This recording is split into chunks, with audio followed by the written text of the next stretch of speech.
आहोत छत्रपती संभाजीनगरमध्ये जायकवाडीच्या पाणी साठ्यात देखील मोठी वाढ होते। त्यामुळे मराठवाड्याला मोठा दिलासा मिळालाय। जोरदार पावसामुळे जायकवाडी धरणात पाण्याची आवक वाढली आहे। जायकवाडी धरणात 29,518 क्युसेकने पाण्याची आवक सध्या सुरू आहे। तर जायकवाडी धरणात सध्या 39.56% पाणी साठा आहे। नाशिक जिल्ह्यात चांगला पाऊस झाल्यास धरणातील आवक आणखी वाढणार असल्याचा अंदाजही वर्तवला जातोय। या संदर्भात अधिक माहिती देत आहेत आमचे प्रतिनिधी मोहसिन शेख आहेत आपल्यासोबत। मोहसिन, आपण पाहतोय जायकवाडीच्या पाणी साठ्यात वाढ झाली आहे, त्यामुळे मराठवाड्याला मात्र मोठा दिलासा मिळतोय।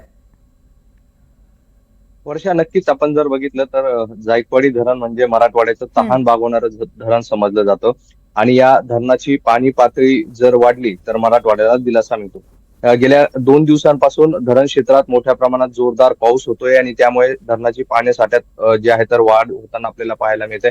सोबतच नाशिकमध्ये जो पाऊस पडतोय, नाशिकमधील जवळपास अनेक धरणं जे आहेत तर ते 80 ते 90% दरम्यान भरलेले आहे। त्यामुळे त्या धरणातून पाण्याचा विसर्ग केला जातो आणि ते पाणी थेट गोदावरीच्या मार्गे जायकवाडी धरणात येतं।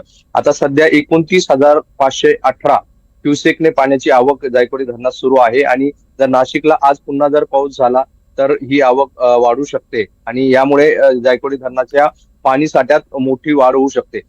जायकवाडी धरणात जो पाणी साठा वाढतोय ते जर आपण बघितलं तर या मराठवाड्यासाठी हा मोठा दिलासा समजला जातो, कारण छत्रपती संभाजीनगर जालना जिल्ह्याचं पिण्याचं पाणी जायकवाडी धरणातून सोडलं जातं।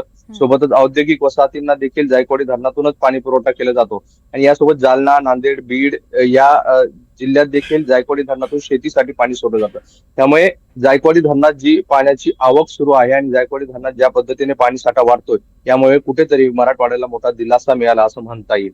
वर्षा, निश्चितच मोहसिन, खूप खूप धन्यवाद तुम्ही दिलेल्या सविस्तर माहितीसाठी।